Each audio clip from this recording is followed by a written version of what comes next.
Honorable Syed Haider Ali Shihab Thengal Sahab, President of the Indian Union Muslim League, Kerala. Honorable Syed Sadiq Shihab Thengal Sahab, Captain of the Jatra which has concluded today. My honorable colleague in Parliament who has just stepped down, Mr. Kunali Kutti Sahab, Honorable E.T. Mohammad Bashir Sahab, Honorable Abdul Wahab, our MP in the Rajya Sabha, Honorable MP Abu Samad Samdani Sahab,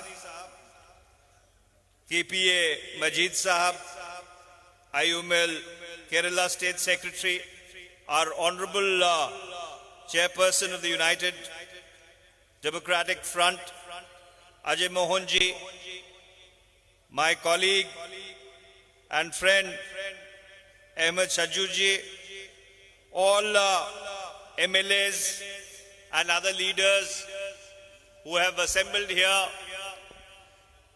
ladies and gentlemen.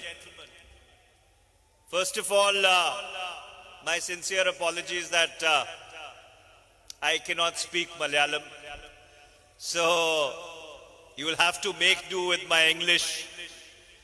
And of course we have a very eminent person who would try and articulate what I am saying, and I have given to understand that every dignitary who's come to Kerala, he's had the honor of conveying their thoughts, views and ideas to the people of the state, and therefore it gives me an immense pleasure to participate in the valedictory function of the Sauridya Sandesh Yatra, this Yatra of communal harmony and oneness. സമാദരണീയനായ Sayyid Hyder Ali Shihab Thangal അവർകളെ, അഭിവന്ദനായ ഈ ജാഥയുടെ സാരഥി സയ്യിദ് സാദിഖ് അലി ശിഹാബ് തങ്ങൾ അവർകളെ, ഈ അടുത്ത ദിവസം മാത്രം പാർലമെന്റിൽ നിന്ന് പിരിഞ്ഞ എൻ്റെ ബഹുമാന്യനായ സഹപ്രവർത്തകൻ ബഹുമാനപ്പെട്ട പി കെ കുഞ്ഞാലിക്കുട്ടി സാഹിബ് അവർകളെ, അഭിവന്ദനായ സുഹൃത്ത് ഇ.ടി. മുഹമ്മദ് ബഷീർ സാഹിബ് അവർകളെ, ബഹുമാനപ്പെട്ട പി.വി. അബ്ദുൽ വഹാബ് സാഹിബ് MP, ബഹുമാനപ്പെട്ട സംസ്ഥാന മുസ്ലിം ലീഗ് സെക്രട്ടറി KPA മജീദ് സാഹിബ്, പ്രിയപ്പെട്ട അഹമ്മദ് സാജു, വേദിയിലുള്ള മറ്റു നേതാക്കളെ, സുഹൃത്തുക്കളെ, സഹപ്രവർത്തകരെ, സഹോദരന്മാരെ, ആദ്യമായി നിങ്ങളോട് ഞാൻ ക്ഷമാപണം നടത്തുകയാണ്. സുന്ദരമായ നിങ്ങളുടെ മലയാളത്തിൽ നിങ്ങളോട് സംവദിക്കാൻ സാധിക്കാതെ പോയതിനാണ് എൻ്റെ ക്ഷമാപണം. പക്ഷേ ഞാനിവിടെ പറയാനിരിക്കുന്ന കാര്യങ്ങൾ നിങ്ങളിലേക്ക് എത്തിക്കുന്നതിന് എൻ്റെ പരിഭാഷകന് ശ്രമിക്കുമെന്നും മറ്റ് പല നേതാക്കളും കേരളം സന്ദർശിച്ചപ്പോൾ ചെയ്തിട്ടുള്ളതുപോലെ അദ്ദേഹത്തിലൂടെ എൻ്റെ ആശയങ്ങൾ നിങ്ങളിലേക്ക് എത്തുമെന്നും ഞാൻ തീർച്ചയായും പ്രത്യാശിക്കുകയാണ്. ഈ ഒരവസരം വളരെ ധന്യമാണ്. ഈ സയ്യിദ് സാദിഖ് അലി ശിഹാബ് തങ്ങൾ നയിച്ചെത്തിയിട്ടുള്ള ഈ സൗഹൃദ സന്ദേശയാത്ര ഇന്ത്യയുടെ ബഹുത്വവും ഏകത്വവും പ്രഖ്യാപിക്കുന്ന ഒരു മഹാസംഭവമാണ് എന്ന് തിരിച്ചറിഞ്ഞുകൊണ്ട് ഈ സമ്മേളനത്തിൽ, അതിന്റെ സമാപന സമ്മേളനത്തിൽ എത്തിയതിലുള്ള എന്റെ ചാരിതാർത്ഥ്യം ഞാനിവിടെ പ്രകടിപ്പിച്ചു കൊള്ളട്ടെ. India stands at a very important crossroad in its history as a republic. Not only is the election of Kerala important, but equally important are what the national implications of the verdict in Kerala are going to be. And therefore, I want to start from where the story of our nation started way back in 1947. നമ്മെ സംബന്ധിച്ചിടത്തോളം വളരെ പ്രധാനപ്പെട്ട ഒരു ചിന്തനീയമായിട്ടുള്ള ഈ സന്ദർഭത്തിൽ ഉള്ള സംഗതി എന്ന് പറയുന്നത് ഇന്ത്യ ഒരു സുപ്രധാനമായ വഴിത്തിരിവിലൂടെയാണ് കടന്നു പോകുന്നത് എന്ന യാഥാർത്ഥ്യമാണ്. ആ വഴിത്തിരിവ് വളരെ വളരെ സങ്കീർണമാണ്. അതുകൊണ്ട് കേരളത്തിലെ ഒരു നിയമസഭാ തെരഞ്ഞെടുപ്പിന്, ഒരു സംസ്ഥാനത്തിലെ നിയമസഭാ തെരഞ്ഞെടുത്തതിലുപരിയുള്ള ദേശീയ പ്രാധാന്യം നാം തിരിച്ചറിയേണ്ടതുണ്ട്. അതുകൊണ്ട് ഞാൻ ഇന്നത്തെ ഈ വളരെ പ്രധാനപ്പെട്ട ദിവസം നിങ്ങളോട് സംസാരിക്കാൻ ആഗ്രഹിക്കുന്നത് ഇന്ത്യയുടെ കഥ എന്ന് തുടങ്ങി എന്ന് പറഞ്ഞുകൊണ്ടാണ്. അതായത് സ്വാതന്ത്ര്യലബ്ധിയിലോളം തുടക്കം കുറിച്ച സ്വതന്ത്ര ഭാരതത്തിന്റെ കഥ എങ്ങനെ ആരംഭിച്ചു എന്നുള്ള സംഗതി ഞാൻ നിങ്ങളോട് പങ്കുവെക്കാൻ ആഗ്രഹിക്കുന്നു. Out of a blood-stained partition in the August of 1947, there were born two nations, India and Pakistan. Both these nations made commitments to their respective minorities that they would preserve, protect, and nurture their freedoms. Unfortunately, in the case of Pakistan, the commitment did not last beyond the lifetime of its first Governor General, Muhammad Ali Jinnah Sahab. But in the case of India, that commitment persevered. And that is how was born the idea of India, what we refer to in Hindi as Bharat Ka Khayal. ഇന്ത്യയുടെ ഈ ആശയം, India എന്ന സിദ്ധാന്തം, ഹിന്ദിയിൽ നമ്മൾ പറഞ്ഞു പോരാറുണ്ട് ഭാരത് കാ ഖയാൽ, ഭാരതം എന്ന തത്വം. ഇതെങ്ങനെ രൂപം പ്രാപിച്ചു എന്നുള്ളത് ആലോചിക്കുമ്പോൾ നാം എത്തിച്ചേരുന്നത് 1947 രക്തപങ്കിലമായ വിഭജനത്തിലാണ്. വിഭജനത്തെ തുടർന്ന് രണ്ട് രാജ്യങ്ങൾ നിലവിൽ വന്നു, ഇന്ത്യയും പാകിസ്ഥാനും. ഈ രണ്ട് രാജ്യങ്ങളും അവിടുത്തെ ന്യൂനപക്ഷങ്ങളുടെ കാര്യത്തിലുള്ള പ്രതിബദ്ധത പ്രഖ്യാപിച്ചുകൊണ്ടാണ് രാജ്യങ്ങളായിട്ട് നിലവിൽ വന്നത്. പക്ഷേ പാകിസ്ഥാനെ സംബന്ധിച്ചിടത്തോളം ന്യൂനപക്ഷങ്ങളോട് പ്രഖ്യാപിച്ച പ്രതിബദ്ധത അതിന്റെ ആദ്യത്തെ ഗവർണർ ജനറൽ മുഹമ്മദ് അലി ജിന്നയുടെ കാലത്തോളം മാത്രമേ നീണ്ടു നിന്നുള്ളൂ. ഇന്ത്യയെ സംബന്ധിച്ചിടത്തോളം അങ്ങനെയല്ല. ഇന്ത്യക്ക് പ്രതിബദ്ധത നിലനിർത്താൻ സാധിച്ചു. അതാണ് ഇന്ത്യ എന്ന സിദ്ധാന്തത്തിന്റെ, ഇന്ത്യ എന്ന ആശയത്തിന്റെ പൊരുൾ എന്ന് നാം മനസ്സിലാക്കേണ്ടതുണ്ട്. Out of the same trauma of our partition was also born this great organization, the Indian Union Muslim League, on the 10th of March 1948. And ever since its inception, the IUML, wherever it has grown, it has blossomed, it has been the epitome of progressive politics. It has been the crucible of India's secular and pluralistic tradition. And more importantly, it has played a very significant and seminal role in promoting the feeling of communal harmony among all our peoples.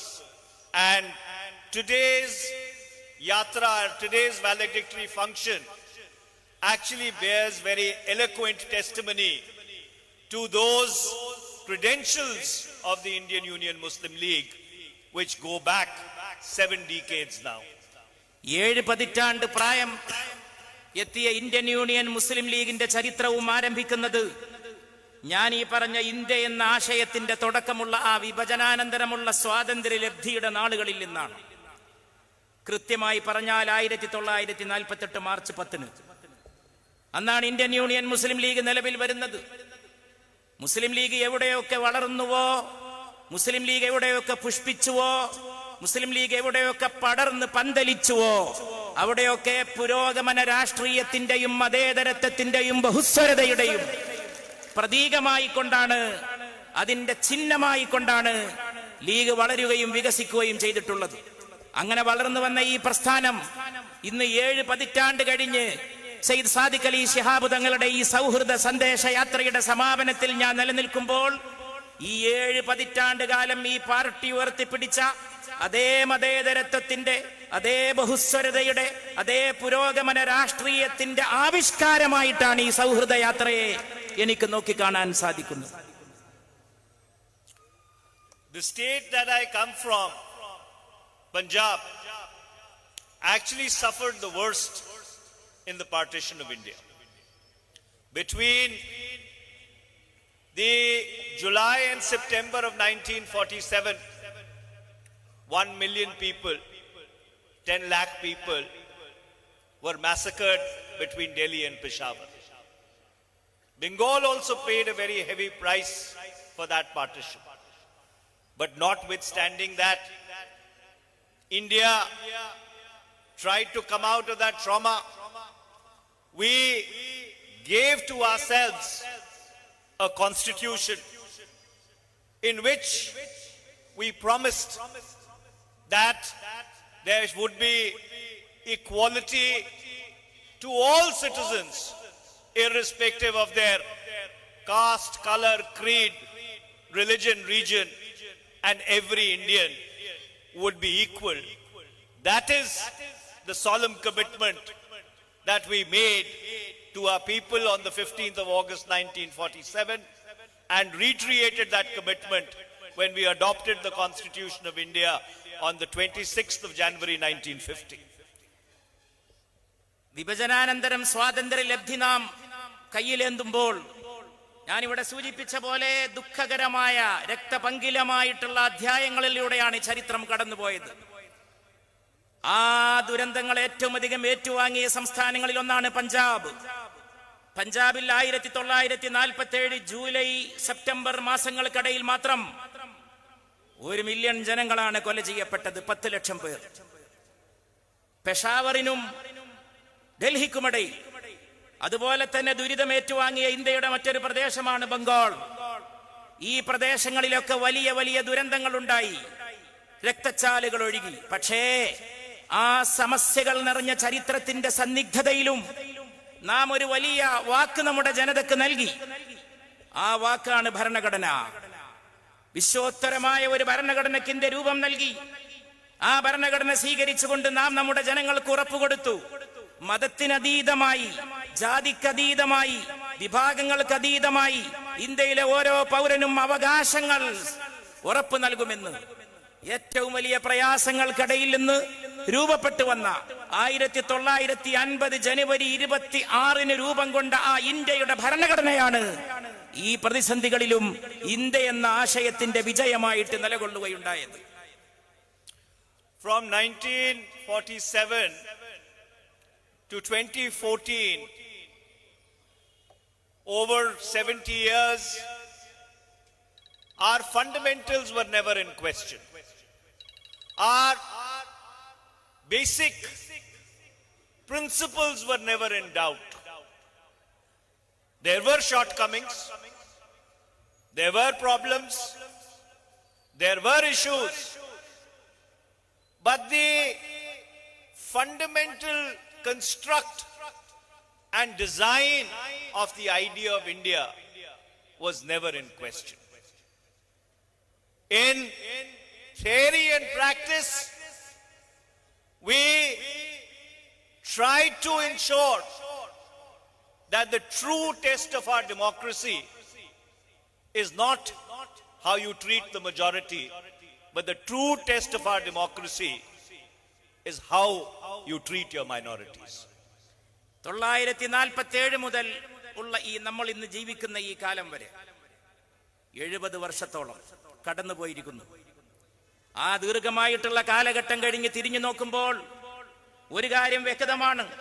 പ്രശ്നങ്ങൾ പലതുണ്ടായി, രാജ്യത്തെ സംബന്ധിച്ച് പ്രയാസങ്ങളും വെല്ലുവിളികളും പ്രതിസന്ധികളും പലതുണ്ടായി. പക്ഷേ അടിസ്ഥാന പ്രമാണങ്ങൾ ഒരിക്കലും ബലികഴിക്കപ്പെട്ടില്ല. ഇന്ത്യ എന്ന ആശയത്തിന്റെ അടിസ്ഥാന തത്വങ്ങൾ ഒരിക്കലും അടിയറ വെച്ചില്ല. ഇന്ത്യ എന്ന സംവിധാനം, ഇന്ത്യ എന്ന ഏറ്റവും വലിയ സിദ്ധാന്തം, അതിന് യാതൊരു പരുക്കുമേറ്റില്ല. ആ അടിസ്ഥാനപരമായ സിദ്ധാന്തങ്ങൾ നിലനിർത്തിക്കൊണ്ടാണ് ഈ കഴിഞ്ഞ 70 കൊല്ലക്കാലം ഇന്ത്യ രാജ്യം മുന്നോട്ട് പോവുകയുണ്ടായത്. അതുകൊണ്ട് ഒരു കാര്യം, ആ ഇന്ത്യ എന്ന സിദ്ധാന്തത്തിന്റെ 70 കൊല്ലക്കാലത്തെ ചരിത്രത്തിലേക്ക് നോക്കുമ്പോൾ നമുക്ക് മനസ്സിലാക്കാൻ സാധിക്കുന്നു. ജനാധിപത്യം ഒരു പരീക്ഷണമാണ്. ആ പരീക്ഷണത്തിന്റെ അർത്ഥം എന്താണ്? ആ പരീക്ഷണം വിജയിക്കുന്നത് ഭൂരിപക്ഷത്തെ എങ്ങനെ കൈകാര്യം ചെയ്യുന്നു, അവരെ എങ്ങനെ സമീപിക്കുന്നു എന്നതിന്റെ അടിസ്ഥാനത്തിലല്ല, ന്യൂനപക്ഷത്തെ എങ്ങനെ സമീപിക്കുന്നു, അവരെ എങ്ങനെ സംരക്ഷിക്കുന്നു എന്നതിന്റെ അടിസ്ഥാനത്തിലാണ് ജനാധിപത്യത്തിന്റെ പരീക്ഷണത്തിന്റെ വിജയം എന്നും നമുക്ക് തിരിച്ചറിയാൻ സാധിക്കുകയുണ്ടായി. Who is a minority in India actually varies from state to state. While the accepted definition is that the Muslims, the Sikhs, the Christians, the Parsis are the minorities in India. But I would like to tell you that the state where I come from, Punjab, it is the Hindu which is in a minority. The state of Jammu and Kashmir, where I was last week, last Saturday, again there the Hindus are in minority. So therefore, the commitment that we made was religion agnostic. We decided as a country, as a people, as a republic, that irrespective of caste, color, religion and region, whosoever is a minority wherever, religious, linguistic or other, the Indian state would walk the extra mile in order to protect. ആരാണ് ന്യൂനപക്ഷം? അത് ആപേക്ഷികമാണ്. ഒരു സ്ഥലത്തെ ന്യൂനപക്ഷമല്ല മറ്റൊരു സ്ഥലത്തുള്ള ന്യൂനപക്ഷം. State, സംസ്ഥാനങ്ങളിൽ നിന്ന് സംസ്ഥാനങ്ങളിലേക്ക് മാറി മാറി സഞ്ചരിക്കുന്ന പ്രതിഭാസമാണ് ന്യൂനപക്ഷം എന്ന് പറയുന്ന പ്രതിഭാസം. അത് രാജ്യത്തെല്ലായിടത്തും ഒരുപോലെയല്ല. ഉദാഹരണമായി ഞാൻ വരുന്ന പഞ്ചാബ്, അവിടെ ഹിന്ദുക്കളാണ് ന്യൂനപക്ഷം. ഇക്കഴിഞ്ഞ ശനിയാഴ്ച വരെ ഞാൻ സന്ദർശിച്ച കശ്മീർ, അവിടെയും ഹിന്ദുക്കളാണ് ന്യൂനപക്ഷം. അതുകൊണ്ട് ഇന്ത്യ ഒരു തീരുമാനമെടുത്തിട്ടുണ്ട്. അതിന്റെ സിദ്ധാന്തത്തിൽ മതമേതാകട്ടെ, സമുദായമേതാകട്ടെ, ഭാഷ ഏതാകട്ടെ, ന്യൂനപക്ഷത്തെ സംരക്ഷിക്കുമെന്നാണ് ഇന്ത്യ ഭരണഘടനയിലൂടെ നൽകിയ ഉറപ്പ്. ഏത് മതമാകട്ടെ, ഏത് ഭാഷയാകട്ടെ, അത് പരിഗണിക്കാതെ ന്യൂനപക്ഷത്തെ സംരക്ഷിക്കുക എന്നുള്ളതാണ് ജനാധിപത്യത്തിന്റെ അടിസ്ഥാന തത്വമെന്ന് ഇന്ത്യ എന്ന സിദ്ധാന്തം വെളിവാക്കുകയുണ്ടായി. However, from 2014 onwards, when the NDA BJP government came into office in New Delhi, this fundamental idea of India is now being challenged. It is under stress. It is sought to be transformed. And India is being sought to be converted into a majoritarian state. And this is what we need to resist with all our might.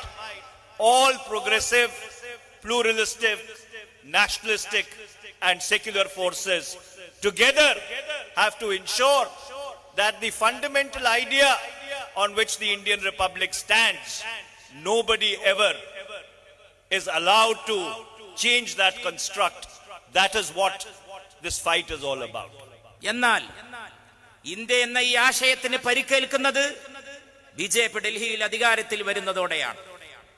അതോടുകൂടി കാര്യങ്ങൾ തകിടം മറിഞ്ഞു. അതോടുകൂടി India എന്ന ആശയത്തിന് ഏറ്റവും വലിയ ആഘാതമേൽപ്പിക്കുമാറ് ഭൂരിപക്ഷത്തിന് ആധിപത്യമുള്ള ഒരു രാഷ്ട്രമാക്കി ഇന്ത്യയെ മാറ്റിയെടുക്കാനുള്ള ശ്രമങ്ങൾ ആരംഭിച്ചു.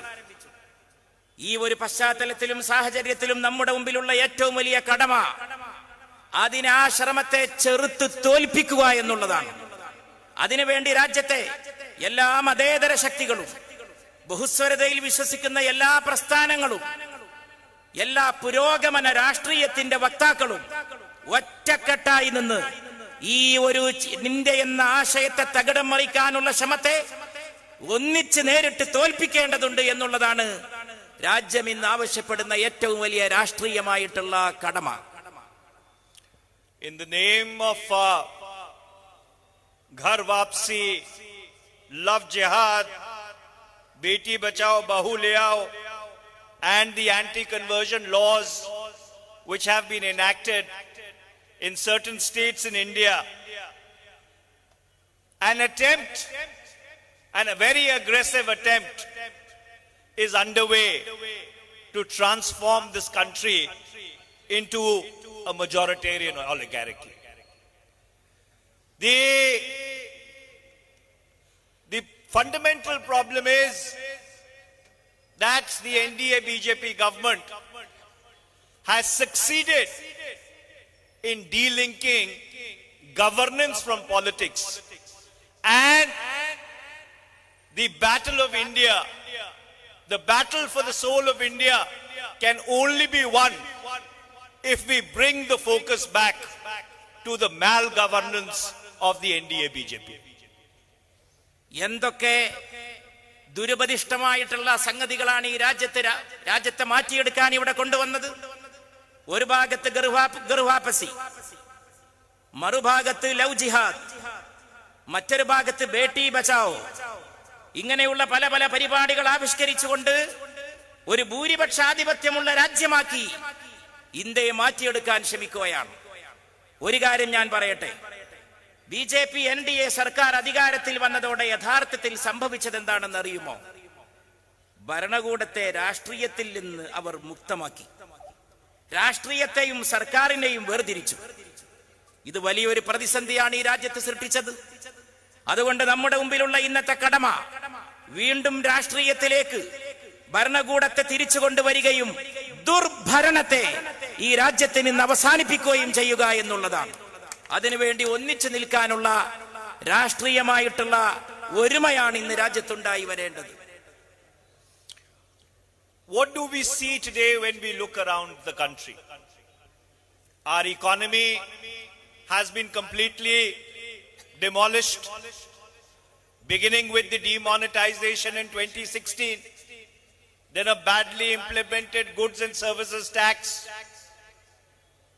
a COVID-19 lockdown which could have been implemented in a far better manner. You see that the Indian economy unfortunately has been brought on the verge of a collapse. People have lost jobs, livelihoods have been destroyed, our youth are unemployed, and on top of it, we have China which has transgressed into our borders. However, if you ask questions of this government, then you are termed as anti-national. If you ask questions of the BJP, they say you are a traitor. If you raise legitimate questions about the Indian establishment, you are labeled downright seditious. A very corrosive discourse which India has never seen in the past 70 years. Across so many elections, across our political differences, unfortunately has been unrolled since 2014 in order to browbeat everybody into silence, and this is very dangerous for democracy. എന്താണ് നമ്മുടെ ചുറ്റുവട്ടത്ത് നമ്മൾ ഇന്ന് കണ്ടുകൊണ്ടിരിക്കുന്നത്? രാജ്യത്തിന്റെ സമ്പദ്ഘടന തകർന്നിടിഞ്ഞിരിക്കുന്നു. യാതൊരുവിധ ന്യായീകരണവുമില്ലാത്ത not നിരോധനം കഴിഞ്ഞതോടെ, പിന്നെ വിലക്കയറ്റം, പിന്നെ കോവിഡ് വന്നപ്പോഴുണ്ടായ ലോക്ക്ഡൌൺ, അടച്ചുപൂട്ടൽ എല്ലാം കഴിഞ്ഞു നോക്കുമ്പോൾ ജനങ്ങൾക്ക് തൊഴിലില്ല, വരുമാനമില്ല, രാജ്യത്തിന്റെ സമ്പദ്ഘടന തകർച്ചയുടെ വക്കത്തെത്തി. ചൈന ഇന്ത്യയുടെ അതിർത്തിയോളം എത്തി. ഇന്ത്യയെ തന്നെ ആക്രമിക്കാൻ ഒരുങ്ങി നിൽക്കുന്ന അവസ്ഥയുണ്ടായി. ഇങ്ങനെയുള്ള ഒരു സാഹചര്യത്തിൽ ന്യായമായ ചോദ്യങ്ങൾ നമ്മൾ ചോദിക്കാൻ തുനിഞ്ഞാലോ നമ്മൾ ദേശവിരുദ്ധരായി. BJP-യോട് എന്തെങ്കിലും ചോദ്യം ചോദിക്കുന്നവരൊക്കെ രാജ്യദ്രോഹികളായി. എന്തൊരു വലിയ വിരോധാഭാസമാണ്! എത്ര വലിയ ഒരു ദുർഭഗമായ സാഹചര്യമാണ് രാജ്യത്തുണ്ടായിട്ടുള്ളത്! അങ്ങനെയുള്ള വലിയ ഒരു തകർച്ച രാജ്യത്തിന് നമുക്ക് കാണാൻ സാധിക്കുമ്പോൾ ആ തകർച്ചയിൽ നിന്നാണ് നമുക്കിന്ന് രാജ്യത്തെ രക്ഷിക്കുവാനുള്ളത്. While we fight our elections and we do with a lot of enthusiasm and vigor and energy, we should never lose sight of the bigger battle that is going on in the country. And every electoral verdict, be it Kerala, be it West Bengal, be it Tamil Nadu, be it Assam, and be it Puducherry, will either strengthen the forces who are fighting against this bigotry, or they would weaken the forces who are trying to resist this attempt to transform India into an authoritarian oligarchy. ഇന്ത്യയെ ഒരു സർവാധിപത്യ രാജ്യമാക്കി മാറ്റാനുള്ള ദുശക്തികൾക്കെതിരെ vote വിനിയോഗിക്കുക എന്നുള്ള വലിയ പരീക്ഷണമാണ് ഈ തെരഞ്ഞെടുപ്പിൽ നമ്മുടെ മുമ്പിലുള്ളത്. ഈ തെരഞ്ഞെടുപ്പ് പങ്കെടുക്കുമ്പോൾ, അതിന്റെ പ്രചാരണ പരിപാടികളിൽ ആവേശപൂർവ്വം പങ്കുകൊള്ളുമ്പോൾ നാം മനസ്സിലാക്കണം, നാം കേവലം ഒരു തെരഞ്ഞെടുപ്പ് പ്രവർത്തനത്തിൽ ഭാഗഭാക്കാവുക മാത്രമല്ല ചെയ്യുന്നത്, നാം ഒരു വലിയ ദേശീയ ദൗത്യം നിർവഹിക്കുകയാണ്. ഇന്ത്യയെ മാറ്റിയെടുക്കാൻ ശ്രമിക്കുന്ന പ്രതിലോമ ശക്തികൾക്കെതിരെ, ഇന്ത്യയെ സർവാധിപത്യ രാജ്യമാക്കാൻ തുനിയുന്ന പ്രതിലോമ ശക്തികൾക്കെതിരെ, അതായത് ഈ തെരഞ്ഞെടുപ്പിനും അപ്പുറത്തുള്ള വലിയ ഒരു സമരം, തെരഞ്ഞെടുപ്പിൽ നടക്കുന്നതിനേക്കാൾ വലിയ ഒരു ഏറ്റുമുട്ടൽ, ആശയങ്ങളുടെ ഏറ്റുമുട്ടൽ, ആ ഏറ്റുമുട്ടലിൽ നമ്മുടെ കടമ നിർവഹിക്കാനുള്ള ബോധത്തോടുകൂടിയായിരിക്കണം ഈ വരാൻ പോകുന്ന തെരഞ്ഞെടുപ്പിൽ കേരളത്തിലാകട്ടെ, തമിഴ്നാട്ടിലാകട്ടെ, പോണ്ടിച്ചേരിയിലാകട്ടെ, ആസാമിലാകട്ടെ, ബംഗാളിലാകട്ടെ നാം ഇന്ത്യക്കാർ പങ്കുകൊള്ളേണ്ടത്. When I was driving for this meeting to your beautiful city, which I told has 5 magnificent hospitals, I was telling my young friend, Mr. Ahmed Shaju, that Kerala is the only state in the country where you still see the communist red flag.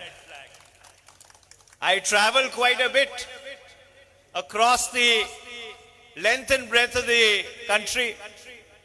As the president of the NSUI and the Youth Congress, there is perhaps not a single district in this country which I hadn't personally visited. But nowhere in the country do you see the communist red flag except Kerala. And the time has come for Kerala also to reject that red flag, because it is not either going to bring progress and prosperity to Kerala, and nor will it contribute to the bigger fight that we are fighting to save the soul of India. അതുകൊണ്ട് പ്രിയപ്പെട്ടവരെ, ഞാൻ ഇങ്ങോട്ട് നിങ്ങളുടെ ഈ മനോഹരമായ നഗരത്തിലേക്ക്, ഒറ്റ നഗരത്തിൽ മാത്രം 5 ആശുപത്രികളുണ്ട് എന്ന് ഞാൻ മനസ്സിലാക്കിയ ഈ നഗരത്തിലേക്ക് ഞാൻ കടന്നു വരുമ്പോൾ ഞാൻ എൻ്റെ യുവ സുഹൃത്ത് സാജുവിനോട് പറയുകയായിരുന്നു, ഇന്ത്യയിൽ ഇന്ന് ചെങ്കൊടി പറക്കുന്ന ഏതെങ്കിലും ഒരു ഇടമുണ്ടോ കേരളമല്ലാതെ? യൂത്ത് കോൺഗ്രസിന്റെ ഒരു പ്രവർത്തകൻ എന്ന നിലയിൽ ഞാൻ രാജ്യമൊട്ടുക്കുമുള്ള സകല ജില്ലകളിലും സഞ്ചരിച്ചിട്ടുണ്ട്. എവിടെയും ഇന്ന് ചെങ്കൊടി പറക്കുന്നില്ല. കേരളം മാത്രമാണ് ഇന്ന് ചെങ്കൊടി പറക്കുന്ന ഇന്ത്യയിലെ ഏക സംസ്ഥാനം. പക്ഷേ ഈ തെരഞ്ഞെടുപ്പിന്റെ മുമ്പിൽ വെച്ച് ഞാൻ എൻ്റെ നാട്ടുകാരോട്, എൻ്റെ സഹോദരങ്ങളോട് പറഞ്ഞുകൊള്ളട്ടെ, കേരളത്തിനും ക്ഷേമം വേണമെങ്കിൽ, കേരളത്തിനും അഭിവൃദ്ധി വേണമെങ്കിൽ, കേരളത്തിനും അഭ്യുന്നതി വേണമെങ്കിൽ ആ കൊടി താഴെ ഇറക്കാൻ കേരളീയർക്കും സമയമായിരിക്കുന്നുവെന്ന് ഞാൻ നിങ്ങളെ ഈ അവസരത്തിൽ അറിയിച്ചു കൊള്ളട്ടെ. I do not claim to be an expert on Kerala politics. I think it will take me 3 lifetimes to understand the very intricate politics of Kerala. But one thing I do definitely know, that the United Democratic Front leadership consists of very experienced, very seasoned, very forward-looking, and very visionary people. And the UDF is the combination which the state requires in order to get onto the path of progress and prosperity. So my dear friends, the time has come to reject the red flag. The time has also come to reject those people who never accepted the national flag of India, who never accepted the Constitution of India, and today give us lectures on nationalism. This coming 6th of April is a very, very crucial election in the history of our country. I would urge you to vote wisely, to think about the implications of each vote that you cast on the history, on the destiny, and on the future of this country and the future of our children. Jai Hind. ഞാൻ കേരള രാഷ്ട്രീയത്തെ പറ്റി പറയാൻ അക്കാര്യത്തിൽ വിദഗ്ധനല്ല. മാത്രവുമല്ല, കേരളത്തിന്റെ രാഷ്ട്രീയത്തിന്റെ സങ്കീർണതകൾ ശരിക്ക് പഠിച്ച് മനസ്സിലാക്കാൻ എനിക്കൊരു 3 ജന്മമെടുക്കേണ്ടി വരുമെന്നാണ് ഞാൻ മനസ്സിലാക്കുന്നത്. അത്രമാത്രം സങ്കീർണമായിട്ടുള്ള കേരള രാഷ്ട്രീയത്തിന്റെ പ്രതിഭാസത്തെ മുന്നിൽ കണ്ടുകൊണ്ട് പക്ഷേ ഒരു കാര്യം ഞാൻ പറയും. ഐക്യജനാധിപത്യ മുന്നണി എന്ന് പറയുന്നത് കേരളത്തിന് ഏറ്റവും അനുയോജ്യമായ സംവിധാനമാണ്. ഏറ്റവും പക്വതയുള്ള, ഏറ്റവും പുരോഗമന ബോധമുള്ള, ഏറ്റവും ദിശാബോധമുള്ള നേതാക്കന്മാരാണ് ഐക്യമുന്നണിക്ക് നേതൃത്വം കൊടുക്കുന്നത്. ആ ഐക്യമുന്നണി കേരളത്തിന് അങ്ങേയറ്റം ഉപയുക്തമാണ്, കേരളത്തിന് അങ്ങേയറ്റം അനുയോജ്യമാണ്. ആ സംവിധാനം കേരളത്തിന് ആവശ്യമാണ്. അതുകൊണ്ട് ഈ വരുന്ന തെരഞ്ഞെടുപ്പിൽ ഏപ്രിൽ 6 നിർണായകമായ ദിവസമാണ്. കേരളത്തിൽ ചെങ്കൊടി തിരസ്കരിച്ച് പുരോഗതി ഉറപ്പുവരുത്താൻ ഒന്നിച്ചു നിൽക്കണം. ഒരിക്കലും ദേശീയ പതാകയെ സ്വീകരിക്കാതിരുന്നവർ, ഒരിക്കലും ദേശീയമായിട്ടുള്ള മൂല്യങ്ങളെ സ്വീകരിക്കാതിരുന്നവർ, അവരെ തിരസ്കരിച്ച് രാജ്യത്തിന് ഐക്യജനാധിപത്യ മുന്നണിയുടെ ഒരു സംവിധാനം ഈ കേരളത്തിന് കൊണ്ടുവന്ന് ഇവിടെയും ഈ കേരളത്തിൽ അതിന്റെ ക്ഷേമവും അഭിവൃദ്ധിയും ഉറപ്പുവരുത്താനുള്ള കടമയാണ് വരാൻ പോകുന്ന തെരഞ്ഞെടുപ്പിൽ കേരളീയരുടെ മുമ്പിലുള്ളത്. Thank you.